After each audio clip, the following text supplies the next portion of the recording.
So, priorities for big biodiversity data. That was actually the title of a short paper that was published last month in the journal Frontiers in Ecology and the Environment, and we'll share the paper itself at the end of the presentation. Naomi, Gary, and I were among 10 authors from different organizations on that paper, but as we were also from 3 of the 5 Eye on Earth Alliance partners, we agreed with Derek that this would be perhaps a fantastic opportunity and a fantastic topic for an Eye on Earth webinar. So today what we're going to do, each of us will take a turn speaking. We're going to give you a bit more detail on the issues raised in our paper, and then flesh out some more examples leading towards a reflection on how we see the future of biodiversity monitoring. So just to start with, I'd just like to remind us of who needs biodiversity data. And at the risk of stating the obvious to some of the participants, it's worth remembering that there are a whole range of different stakeholders need biodiversity data.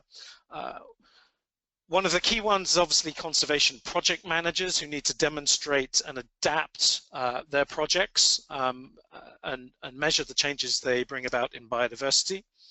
Donors also need to measure the impact of their funding and the return on investments. Scientists and NGOs also need to understand species and habitats and quantify threats and plan conservation action. And also local communities need data to manage their natural resources, and increasingly businesses of different sizes also need data to monitor the sustainability of their work or their environmental impacts.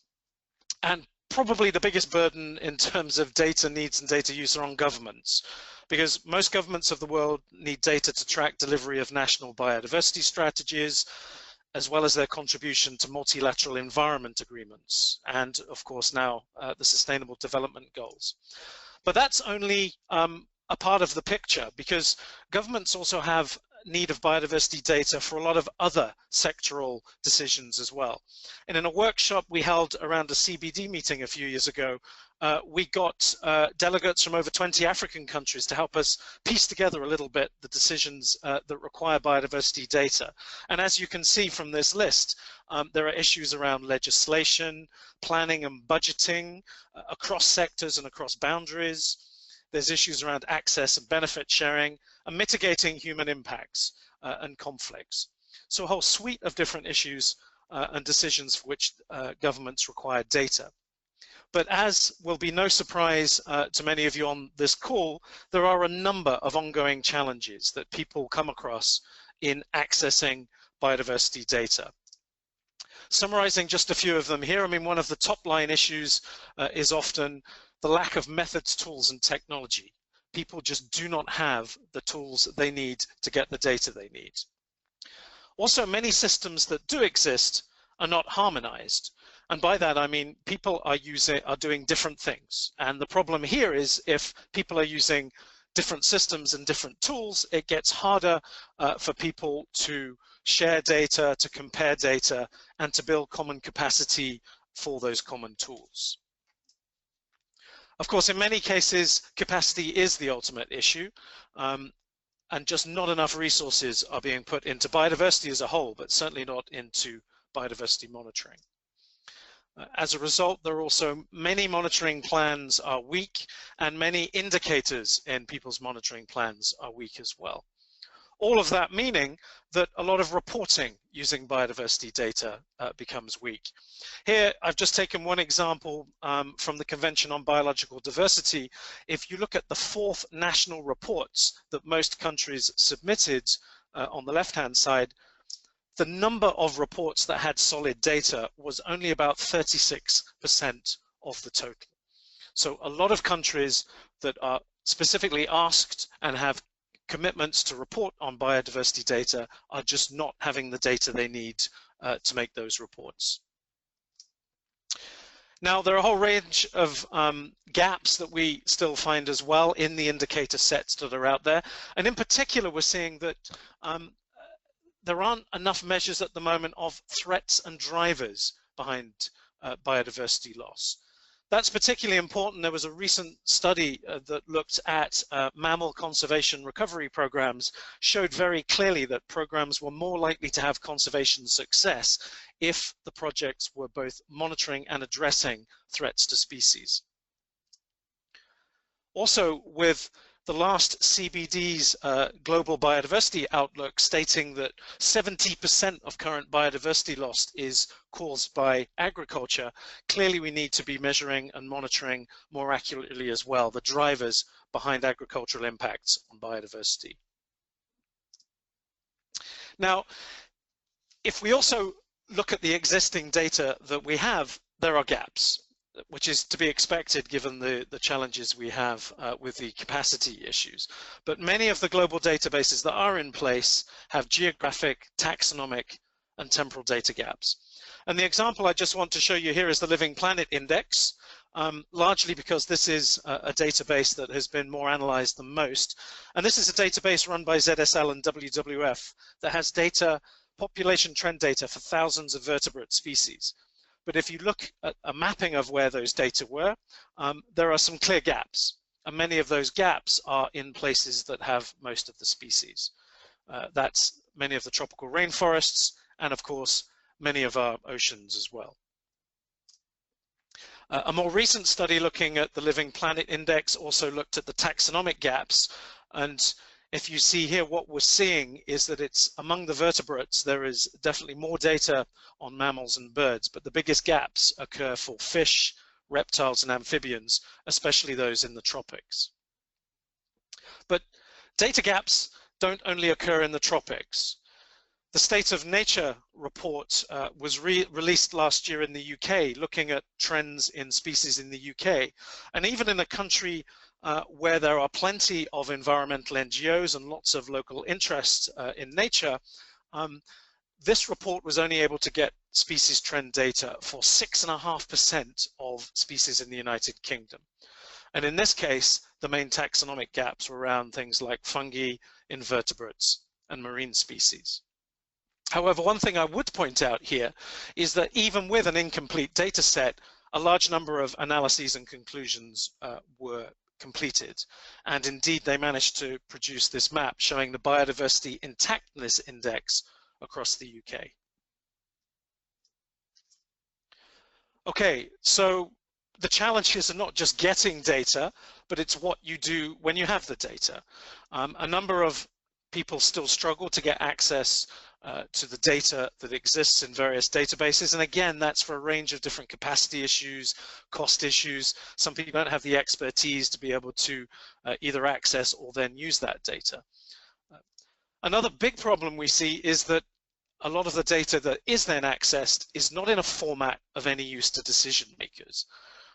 In other words, what tends to happen is the right people are just not getting the right data in the right format at the right time to make the right decisions affecting biodiversity. Additional problems, just before you completely give up hope thinking there are too many problems to worry about. Again, working with some African colleagues around a CBD meeting, we also identified some problems very specific to that continent, which included a real lack of cross-sectoral and interagency collaboration, a lack of dialogue between decision makers and data providers, and again, a resourcing issue, but sometimes related to weak donor partnerships. And also there are technical challenges often with things like internet connections. So those are, in a little bit more detail than we put in our paper, some of the challenges we face at the moment, but it's not all doom and gloom.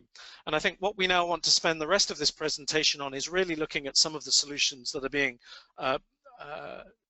produced to tackle some of these big problems.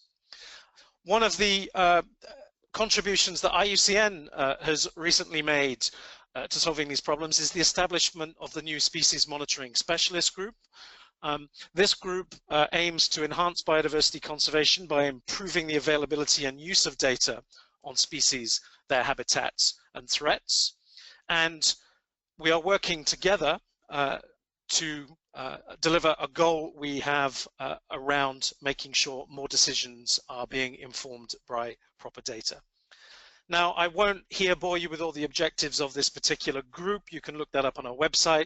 But needless to say, we have a set of objectives around developing and sharing tools, building capacity, data collection and use, databases and data sharing, and also enhancing the availability of data on some of the lesser studied taxa. As a result of this, we're currently setting up and fundraising for a suite of projects tackling the key issues. So in particular, we're looking at having an analysis of data and capacity gaps, field testing relevant protocols for lesser monitored species, and finding more ways to make data and tools more widely available for people that need it. Because I think what's really key about what we're trying to do, and in the spirit of the Eye on Earth Alliance, is we don't need to reinvent the wheel. There are lots of people out there already doing some great work, and so while we are looking at new methods and innovations to fill identified gaps, most of the time what we're doing is working with partners to take what is already available in terms of know-how and make it available to the people that most need it. So therefore it's about working together. And just to finish this introduction, I'd like to point out these here are just some of the agencies represented by members of the Species Monitoring Specialist Group. And as well as having members in the group, a number of these agencies also have bilateral partnerships or are working together in consortia like the Eye on Earth Alliance to make more data more freely available. So at that juncture, I will now pass on to my colleague, Gary. Thank you, PJ. And I just wanted to mention that what you say really resonates with the remote sensing people, because we have so many of the same challenges as you all will see. But first, I wanted to start with this image because every picture really does tell a story. And this is a picture of Egmont National Park in New Zealand, which was gazetted around 1900. And at that time, the entire area that you see here in this image was forested. But over the following decades, through maybe the 40s or 50s or so, the surrounding forest was converted to agriculture, mostly pasture land, leaving this very striking image here. During that time, of course, we didn't have satellites and could not track the change in land use here. So I wanted to show you another example, which is Don Quasao National Protected Area, which is an IUCN Category 6 area located in the south of Laos. Category 6 is a multiple use area.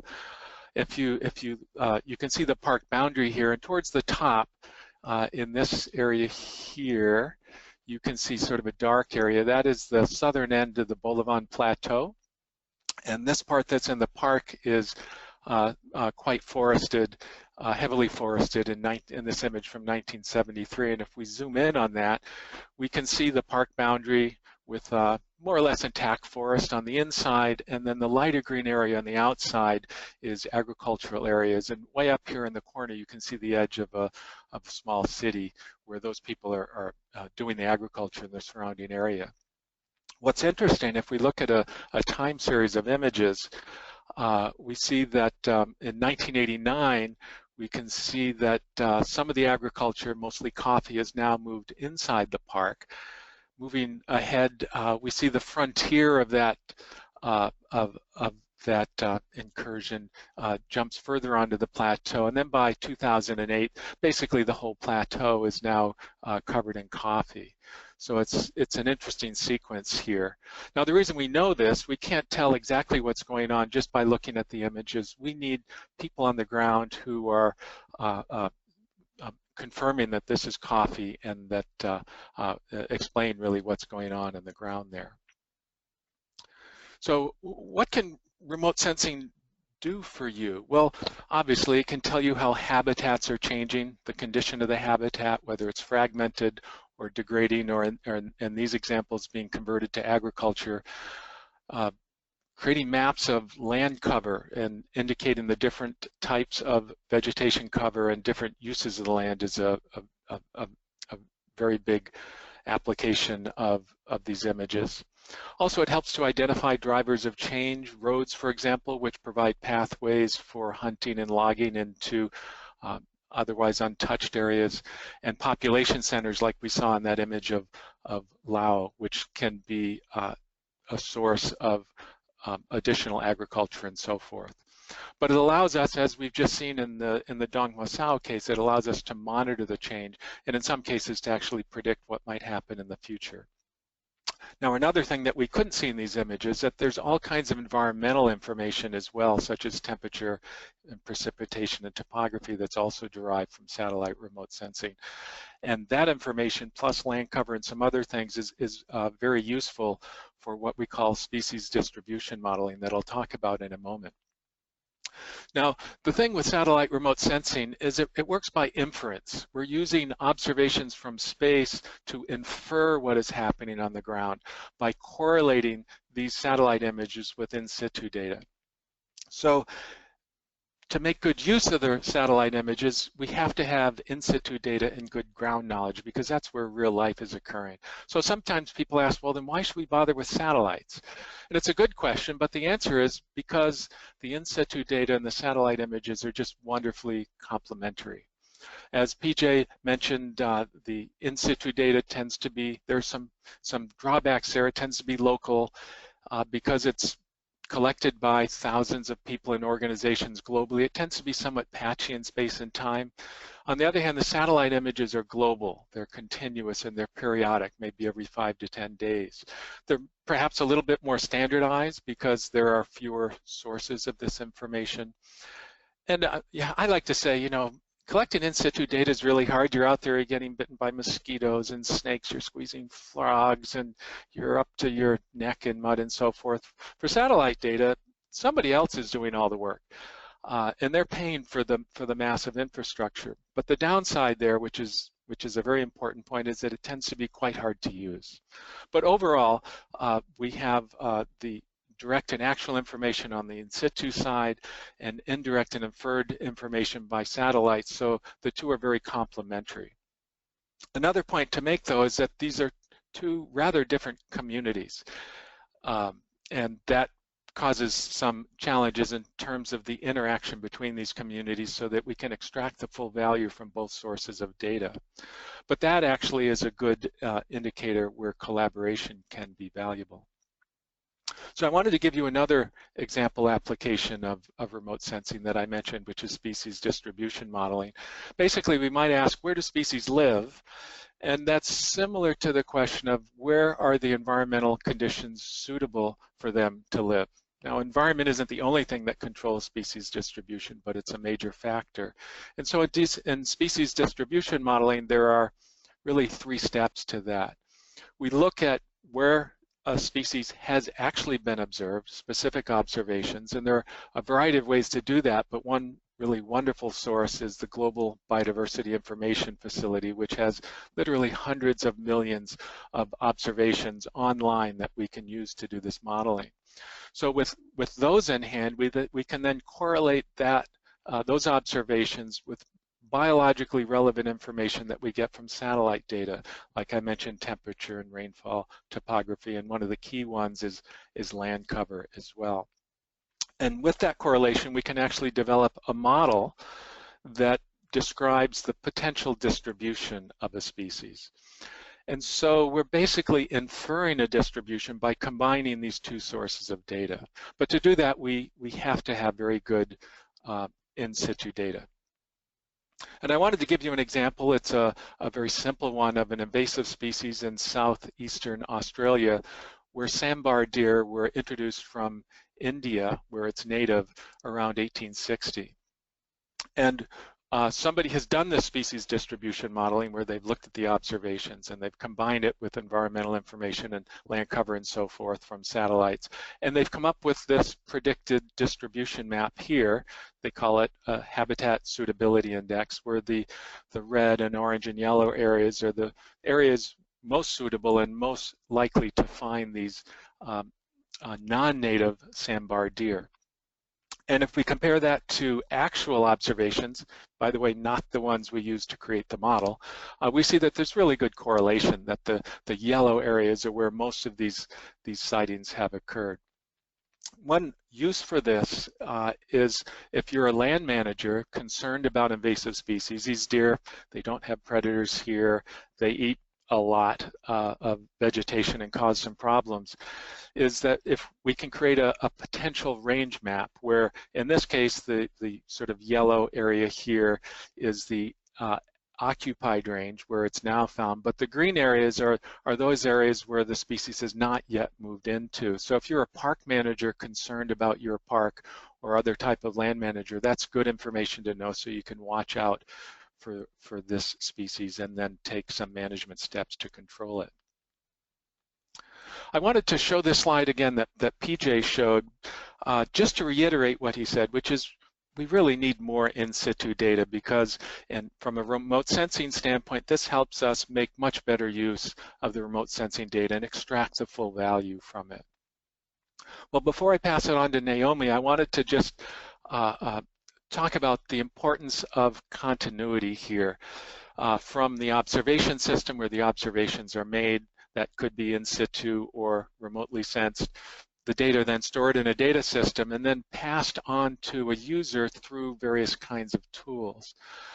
But for the user to extract the full value of the observations and the data, they need to be able to have good tools that allow them to make use of that. And the problem is the actual picture is more like this, or well, probably this is a little bit more accurate, where we don't have all the tools for analysis and reporting that users need to extract that full value.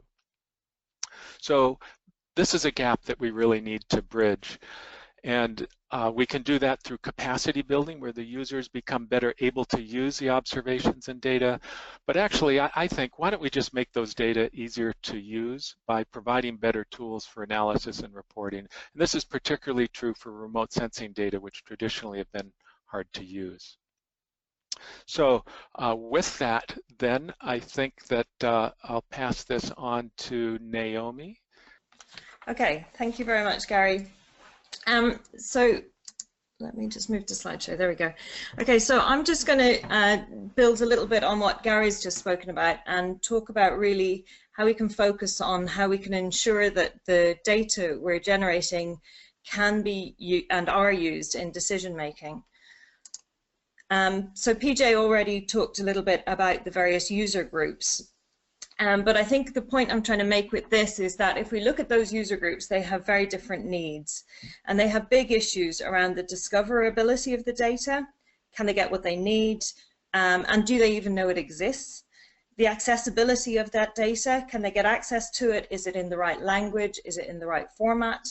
And the digestibility of that data, can they really understand what they're looking at, and can they use it in a correct way?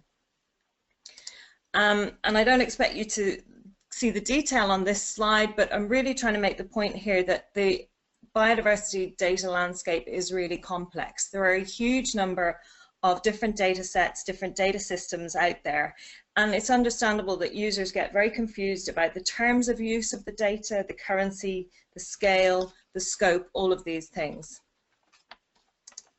And I just try to present one example here of, this is the Mediterranean and various area-based conservation or area-based measures within the Mediterranean. All of these are looking at different things. Some of it is areas that are protected, some of it is looking at fisheries restrictions, others are areas of importance for biodiversity.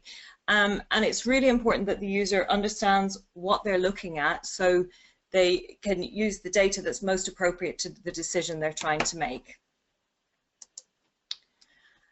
And another point around the kind of the generation of data, this is a study that was done by Lucas Joppa for Science. He looked at a whole set of different data sets and looked at these 4 different attributes. Were they freely available?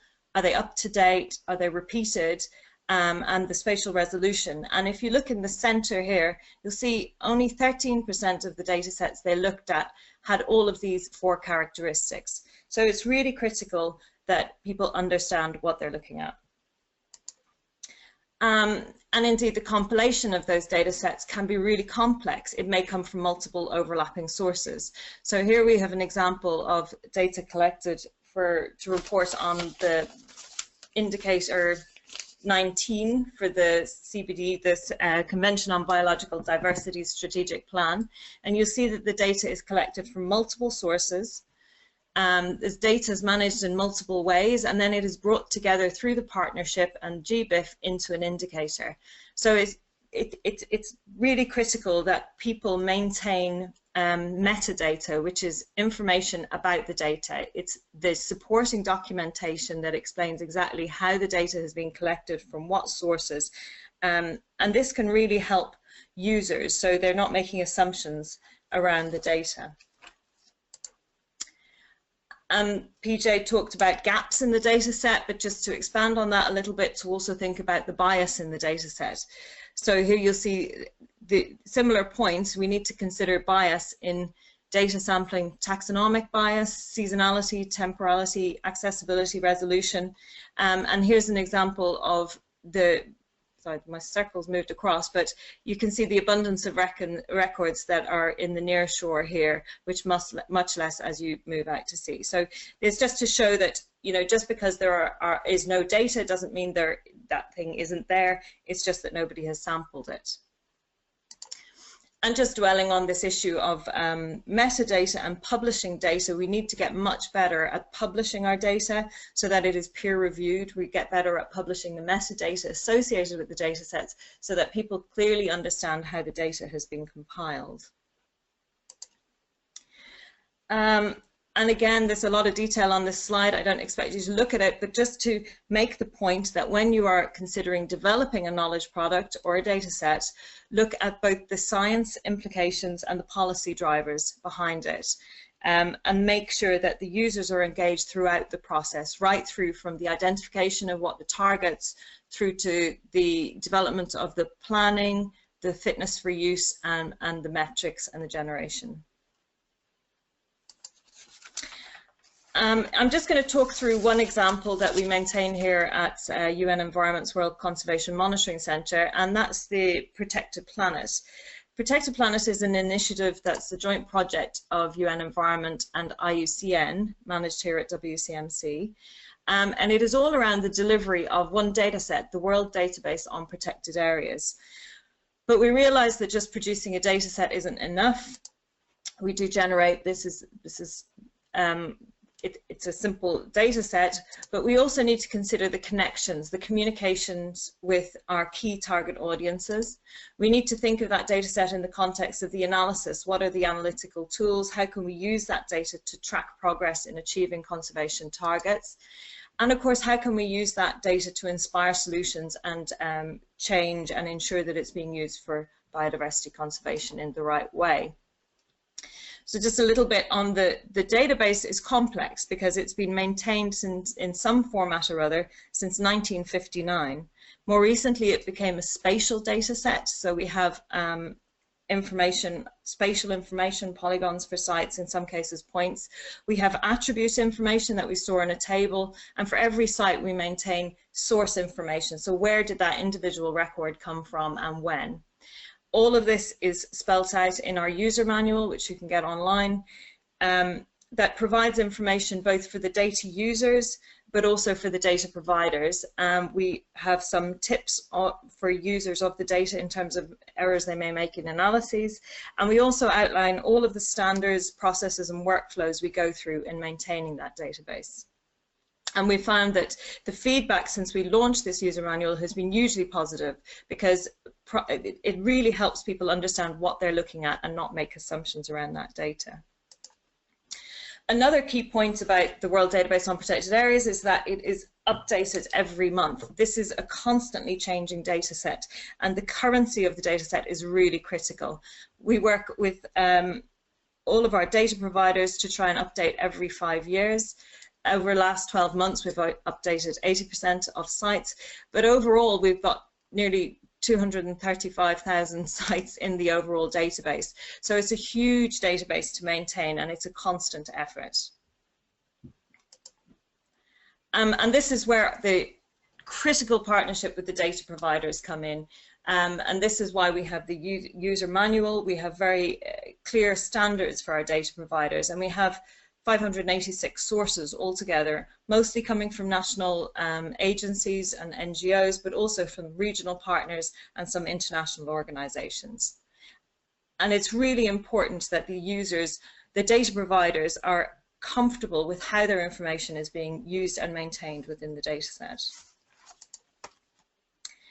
And this is just an example of a meeting recently that some of our team was at in the Horn of Africa, and this is working with the data providers to understand how they collate their protected areas data in the field and how that it then gets fed up into the World Database on Protected Areas, and then how we can support them when they take that data back out and actually use it for their national metrics. Another point around the users is the different interfaces that you need to provide. So on the one hand, the World Database on Protected Areas is a great way of getting block data sets from national governments, but we also have a huge number of really important conservation areas on the ground being maintained by Indigenous peoples and local communities, and they can report on an individual basis to what we call our ICCA registry, which they can then choose if they wish to have that information compiled into the World Database on Protected Areas. And we have a set interface for them. We have a whole toolkit and manual to support those communities to submit information as well. So it's really important that we are thinking about all of our data providers and users as we're maintaining our systems. And this is the primary interface. For most people, this is how they interact with the World Database on Protected Areas. We have an online mapping system that allows you to visit individual protected areas and look at their maps. And then we have some supporting information on the various thematic areas that we maintain information on. So protected area coverage, also looking at the community conserved areas, the effectiveness of areas, connectivity of areas, and the resilience, information on resilience to climate change. We also have a large area here around statistics, because one of the user feedbacks we've been getting is that people are most interested in looking at statistics at the national level and the regional level. So we built that into our development of the system, and every year we do a user feedback survey where we say, well, how can we help you more? How can we make this better? And we add that information into our development plans. And this is just one key example. In an earlier version of Protected Planet website, people couldn't get access to the data. The key users come in and all they want to do is download the data. They don't visit the rest of the website. They maybe go and get the manual and look at what sites have been updated, but really they want the data. So what we've done is we've made that box bigger and we provide that data in more formats. And that is as a direct response to that user needs. And we have over 4,000 downloads per month now of the database. So we know it's being widely used. And we also, I mentioned previously, this request for statistics. So now we have these very clear pages for country by country outlining the percentage coverage both in the terrestrial and marine, the number of sites and various other pieces of information that can all be downloaded as a PDF and used very readily. And this is very much in response to tracking progress towards the Aichi targets and the kind of 2020 as we're moving towards that. I mentioned the users. Well, this is an example of why it's really important to keep the data maintained on a monthly basis. So we are experiencing fairly rapid growth in protected area coverage at the moment. And in April 2016, we generated an analysis for the Protected Planet report. But a year later, you can see that those numbers have jumped. So in April, we were looking at 10.1% of marine areas within national jurisdiction covered by protected areas. We're now looking at 13.2%. So this is constantly changing, and it comes back to the importance of helping users understand that this data is really changing on a rapid basis, and they need to come back and get the live data as much as possible. We also add this data into other tools, so we make it available through various formats, including through APIs. And here's an example of the integrated biodiversity assessment tool, where they have brought together protected areas information, information on key biodiversity areas, areas important for biodiversity, and species information to support decision making. And this is a partnership between multiple organizations who maintain biodiversity data sets. And indeed, we see our data being used, again, through other partnerships with the Joint Research Centre, through their Digital Observatory of Protected Areas, Global Forest Watch make use of the World Database on Protected Areas. NatureServe have a very useful dashboard looking at all of the Aichi targets, again using that data, and indeed for publications, and an example here of the National Geographic Atlas of the World, which has a map of protected areas. So I'll just end on a plea to think about the users constantly in the design of any data set, any knowledge product, any analysis. Think about who the user are, why they would want to use it, and can they get access to it, can they understand it, and is there a useful delivery mechanism? And with that, I'm going to pass back to PJ to bring this all together. Hopefully what you've picked up from Gary and Naomi's presentations is that there is hope. There is a lot of good satellite-based remote sensing data that is available and being used, and there are some very large and solid databases that are considering user needs and are being used for a range of different conservation purposes. What I just want to do now in the last 5 minutes before we open up for questions is highlight some of the other issues that we pointed out in our paper are needed to ensure biodiversity data is more readily available. One thing we need to do is to continue to fill the gaps in the indicator sets, as I touched on earlier. Indicators, especially those around ecosystem services, benefits to people, and threats to biodiversity need to be developed and used more widely.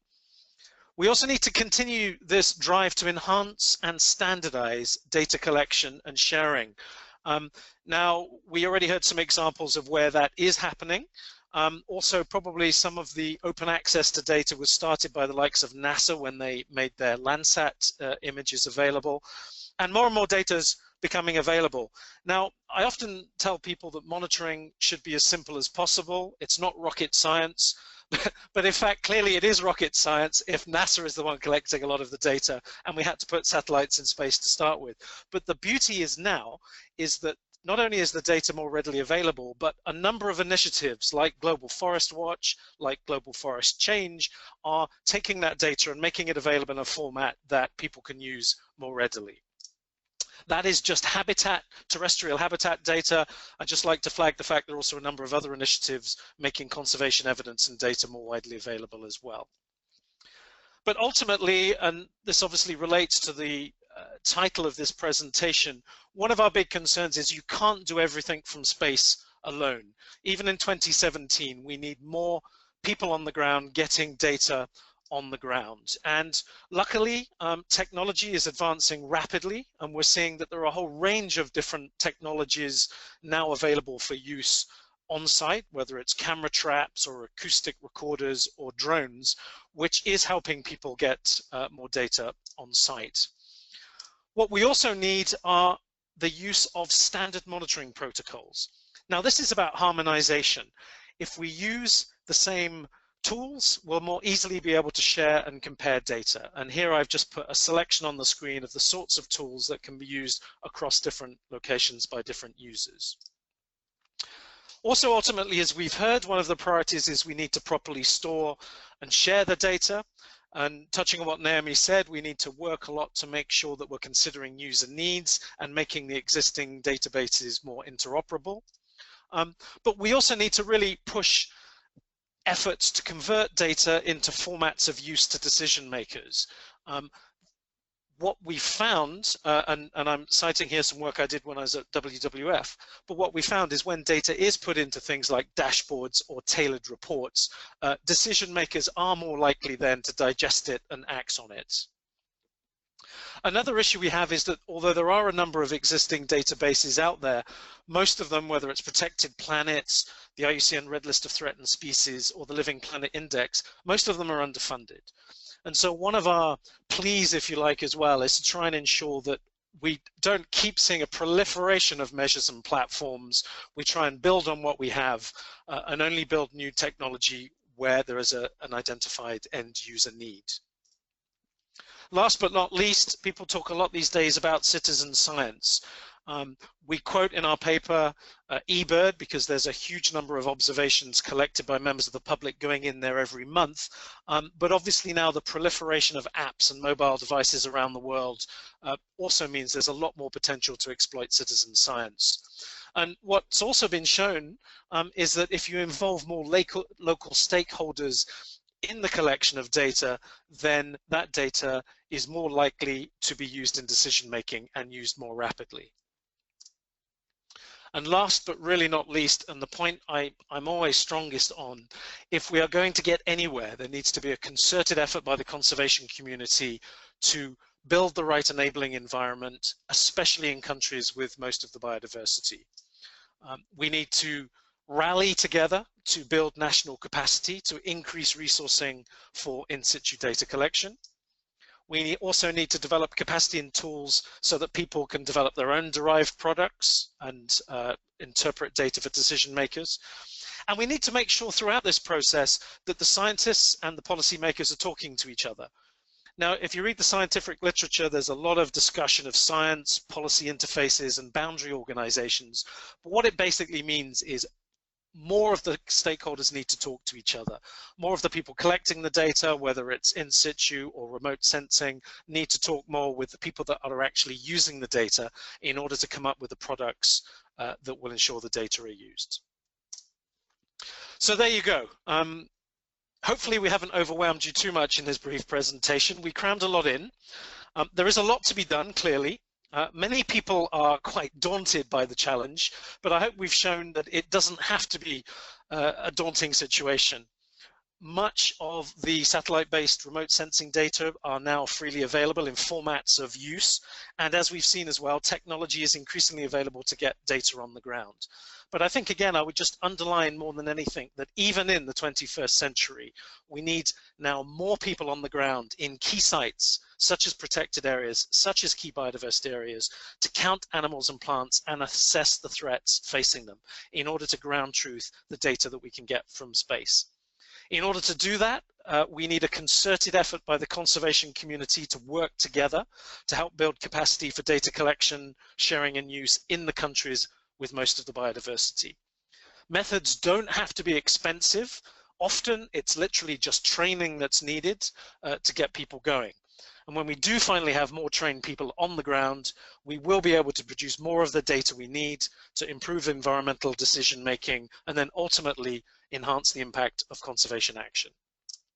So thank you very much for listening patiently to the three of us.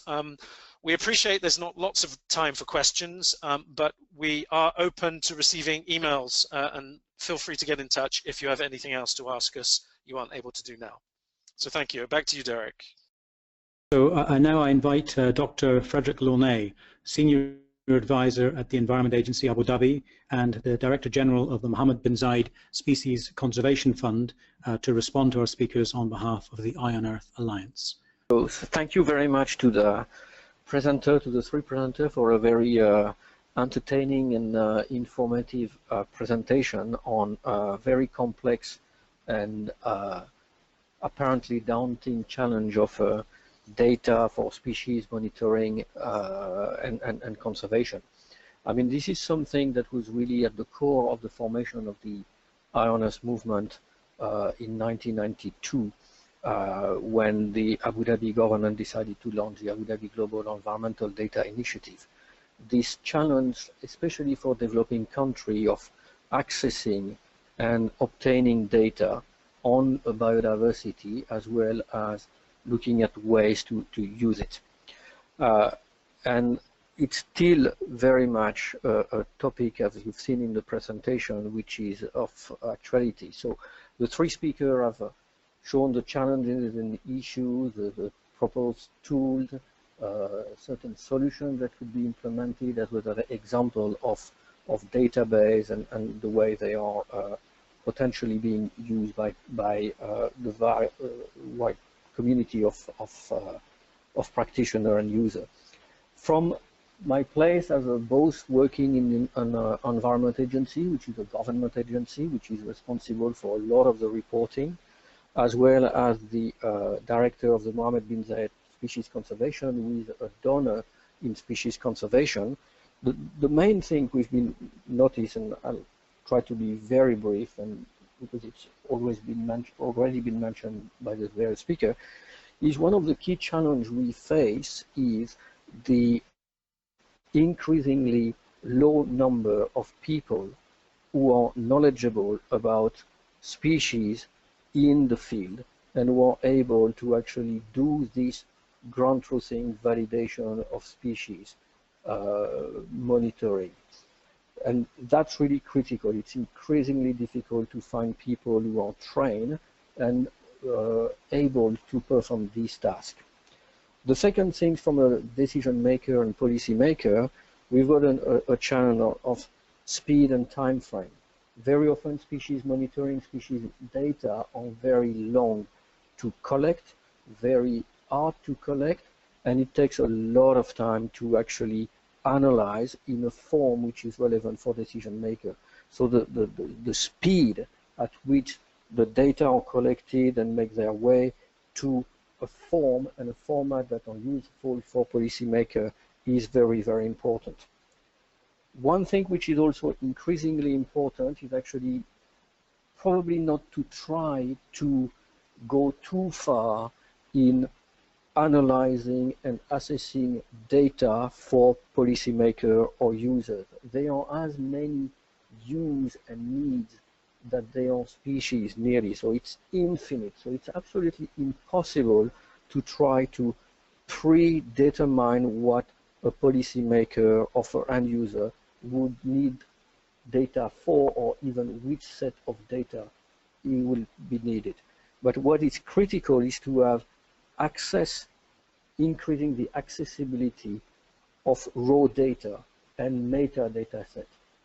Then leave the end user or policymaker or decision maker do their own analysis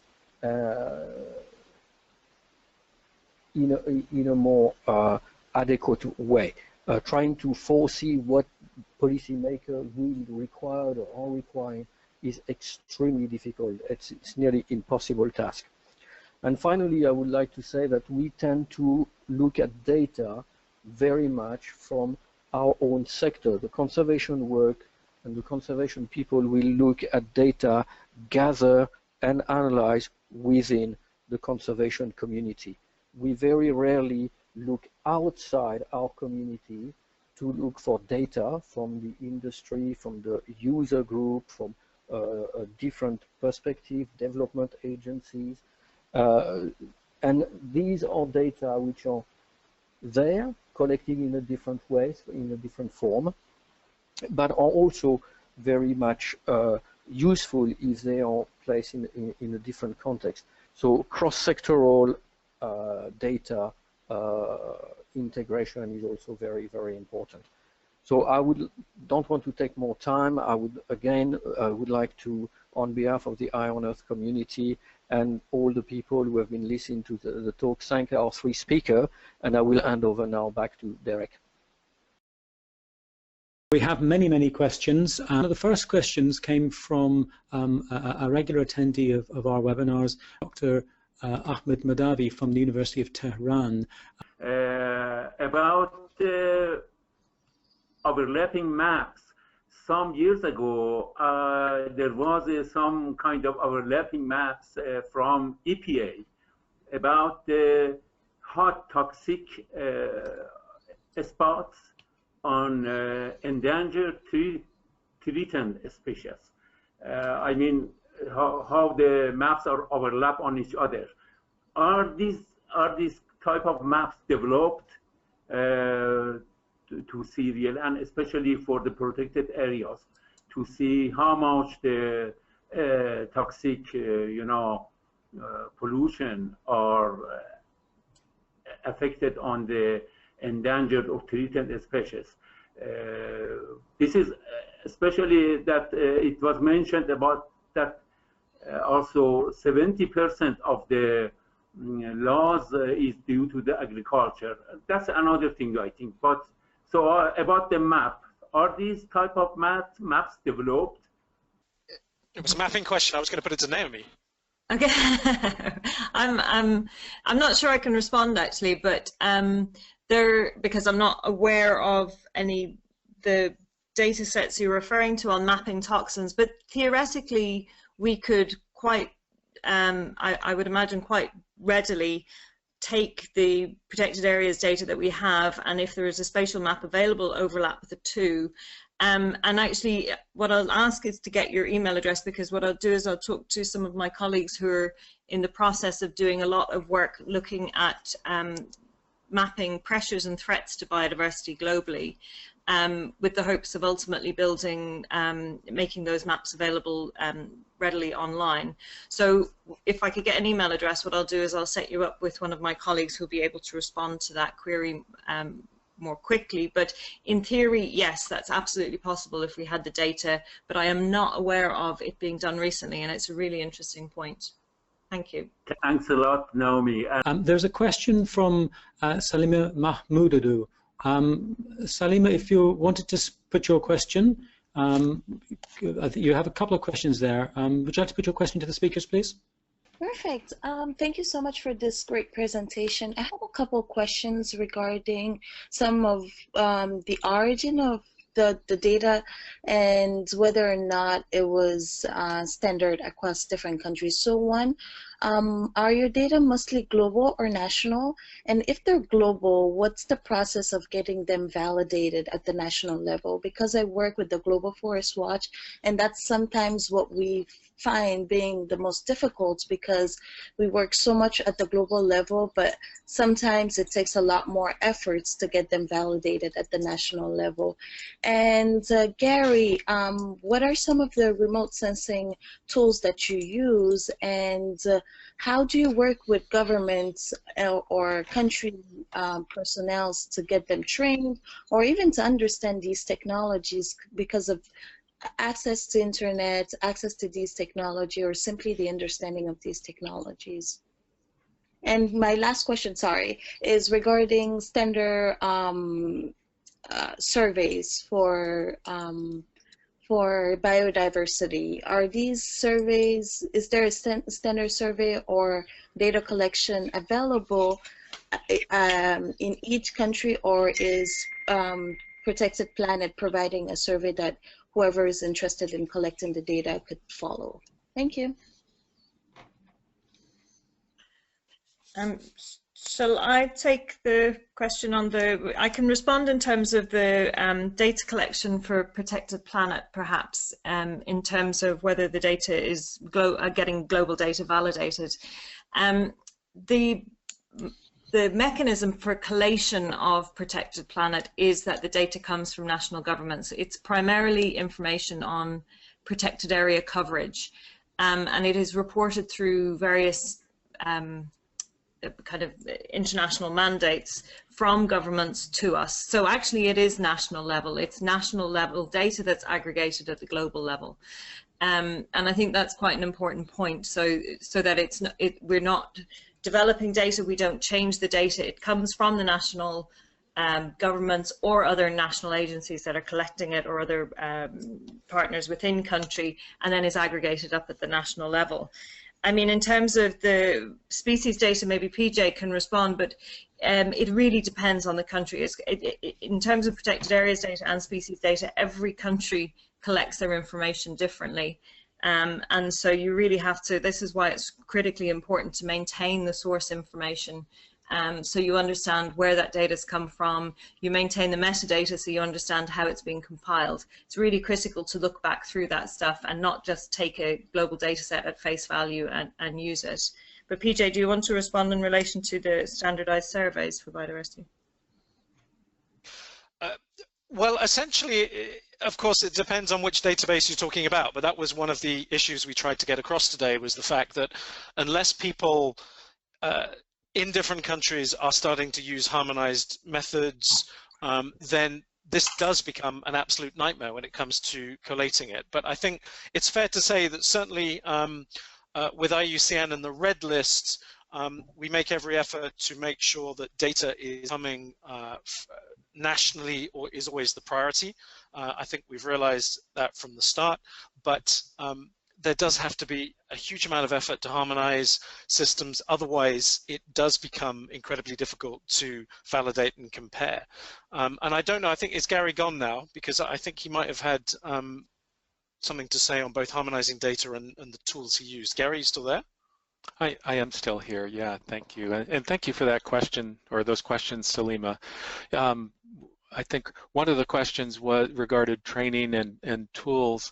In terms of training, there are actually lots of organizations, including NASA, that have a variety of different capacity building workshops to help people understand remote sensing data and some of the tools to use it. And that's great. We need that.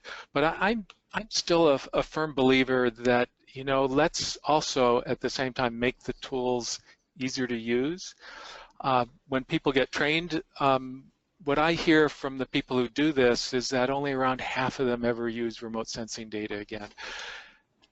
So in terms of making the data easier to use, I worked with the USGS some years ago to encourage them to make the satellite images available as georeferenced JPEGs, because a lot of people, all they needed was, for example, a picture of their park. And at that time, they couldn't even get that easily. And so now the USGS now makes Landsat data easily available as a georeferenced JPEG. And so for someone who just needs an image, that's I think, a good path. What we're still missing, I think, are tools that can generate derived products from remote sensing data, or maybe combining remote sensing data with in situ and other sources of data as well. And also, and that's related to that, I think putting more models online that can help to combine these things and help users ask, for example, what if kinds of questions, we still need that. Now, having said that, there are a variety of different tools out there that allow users that may not be you know, your typical graduate student who can spend a lot of time learning the tools. There are tools out there that can help people interact with images and build images of various kinds and use them for applications, but I think we still have a ways to go. But if you're interested in what some of those tools are, I'd be happy to send you a list of the ones that I'm aware of. Thank you. Thank you for the question. I'm conscious of time. There are a number of questions along a similar theme. Dawn Phillip in the University of West Indies in Trinidad and Fatima Kais are both asking, so if you don't mind, I will put the question on their behalf. Very briefly, any thoughts on addressing marine species? Obviously, with remote sensing, there are some challenges with dealing with penetrating much in the way of water depth. But any comment from the speakers on, in response to Fatima, Dawn, and other people who are interested in using these methods for marine species and habitats? Well, maybe just on the sort of broader species perspective, one of the projects we're undertaking at the moment that I referred to earlier is we are doing a global audit of data and capacity for species. And I mean, one thing that is already coming up, and I showed you a bit from the UK report, for example. I mean, they were short of marine species data. Pretty much every database you look at when it comes to species, anything under the water is not as well recorded. So that will become a focus of the species monitoring specialist group's work in coming years. We will definitely make sure that marine and aquatic species are given extra attention, because so many data sets that are out there and so many marine or aquatic sites are short of data, certainly when you compare them with terrestrial sites. And as I showed you too, even in the LPI, the Living Planet Index, fish were among the most poorly known vertebrates as well. It is a challenge. Obviously, it's because it's difficult. I mean, it's hard enough often not getting to terrestrial sites, but if sites are underwater as well, there are some extra technical challenges there, but they're not insurmountable. And we will certainly be doing our best. I should also just note that organisms like corals as well, even though they are probably better monitored than some marine organisms, we can also make more headway there as well. But it is an ongoing challenge we will try and address. Right, thank you for the answer. Sabrina, Anita, Sabrina, you had a number of questions here. If I could ask you to kind of put the question in the general sense, the one about data quality and data concerns. Sabrina, if you had opened your mic. Yeah, so actually there are only two questions. The first is how we can sustainably curate the big data, because there are data that are not really reliable in terms of coordinates or all features like that.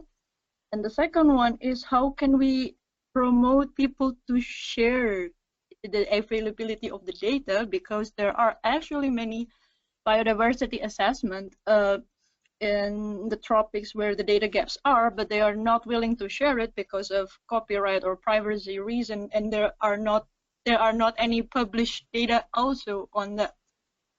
So that's all. Thank you for the opportunity. Thank you, Sabrina. I would defer to one of my colleagues on the curating big data.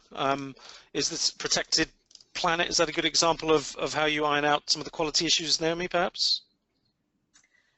Yeah, I mean, it's. Am I muted? No. It's a really good question, and it's a really challenging thing, because I mean, linked to that is also the sustainable financing of these kind of data sets. So we find that the quality diminishes the less funding you have, and so there's just a constant challenge in trying to maintain the data sets, put in sufficient quality assurance mechanisms, but also to actually work with the data providers. So we find that if we can work with data providers, help them understand our requirements, if we can understand their requirements and their resource challenges, then we can make it much more straightforward. But one of the things we've found with the World Database on Protected Areas is that if we simplify, the more we simplify, the easier it is to ensure the quality. So really looking at databases and saying, well, what are the core pieces of information we really need? What are the key pieces, what are the key attributes that everybody needs to maintain with that site? So in some countries, they'll maintain massive data sets with an enormous amount of information about their sites. But what we do is we pare that right back and we say, well, what do we actually need for our purposes?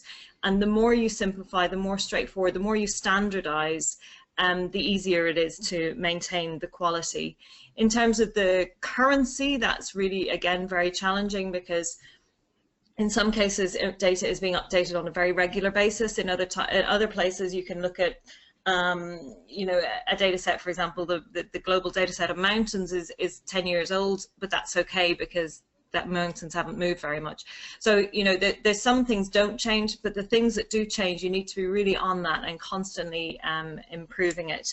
So it is really challenging, but I would say to simplify, make it really clear what your data standard is, and then just try and work with the data providers, so you're providing them with something that's useful for them, and they're providing you with something that's useful for you. It has to be a two-way flow. Perhaps I'd just add too, I mean, that issue about how you encourage people to share.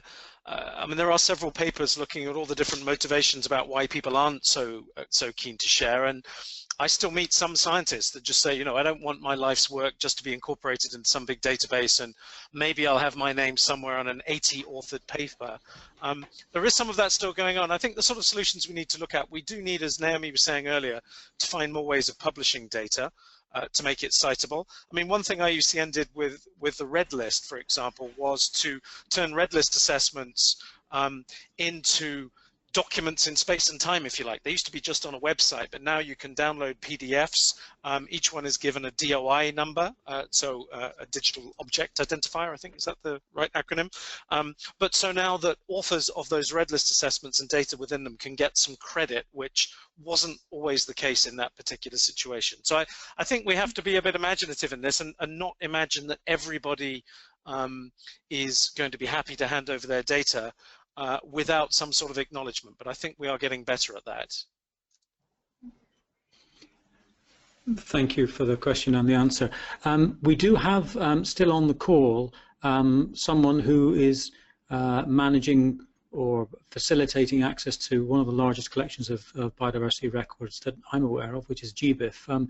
Tim Hirsch is in the audience. Tim, I've seen you put a couple of questions. We are we've massively overshot the time frame here, but I wonder if you just wanted to make a brief comment and observation.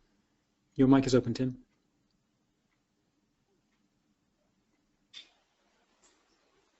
Tim? I think Tim must have stepped away from his mic. His mic is open, but will. So I think that I'm going to ask, there's one more person I would like to put his question for reasons that will become apparent in a moment, and that's Pierre Buttigieg. Pierre, if I can just quickly unmute you and you could put your question, and the reason I'm allowing Pierre is in fact the speaker at our next webinar, so it's a nice segue. Pierre, if you wanted to put your question. Right, so the question is to everybody, actually. So I'm from the Albert Beckner Institute for Polar and Marine Research. We also do deep sea research based in Germany. I'm just asking about communities doing multi-omic sensing or metagenomics and eDNA methods to detect species. Just wondering if that's on the radar, and if they are on the radar, or even if they're not, how would the best approach look like to interface with your communities and your efforts? Well, maybe I could kick off on that. We only touched in the time we had available on some of the most obvious methods and tools and issues out there. Certainly when it comes to the latest technology and species monitoring, we do need to get into aspects such as DNA monitoring and so forth as well. That is something that we are not yet engaging on while we undergo our prioritization exercise. However, it's clear that that is one of the issues we will look at how best to tackle, but it's certainly on our radar. We just didn't have time to mention it today. Thank you very much. Thank you for the question, Pierre. And one last try with Tim. It's not Tim Hirsch, it's Dmitry Shigel from the same office, from the GBIF Secretariat. It seems like Tim has some technical problems. We are a little surprised that Global Biodiversity Information Facility has been excluded from the presentation by the PJ, otherwise great. Global Biodiversity Information Facility exists as an intergovernmental infrastructure bringing together primary species level data using common standards and sharing protocols. And the biodiversity informatics community, TADWAKE, exists for several decades to technically enable this data sharing. So we would very much recommend the audience looking at the recently developed sampling event standard as a mean to share the monitoring data and link to individual sampling events based on defined protocols, able to record relative abundance and so the changes over time as promoted by GeoBon. So those interested in this can visit gbif.org and contact us at GBIF for technical details on this. And the global community of data holders of the long-term monitoring programs and plot and transect systems is getting together for the first meeting in Leipzig in about a month from now to shape the campaign for the sampling event data. So these data will be aggregated globally, and we are looking forward to working together with IUCN and other stakeholders in making this data globally available in the standardized way. Great. Thank you for that response. One comment there is to say that, as I said earlier, we weren't able to touch on everything, but I explicitly didn't mention GBIF because both Gary and Naomi did in their presentation. So I hope the people that were following picked up on the fact that it was referenced at least a couple of occasions as a major database. But as I said earlier, we weren't able to mention in detail every single one.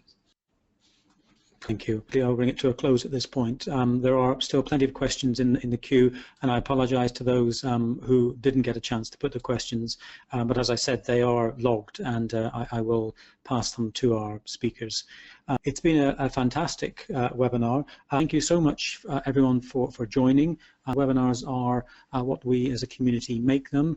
Thank you again to our speakers who put in an enormous effort to prepare this very extensive presentation. Bye for now.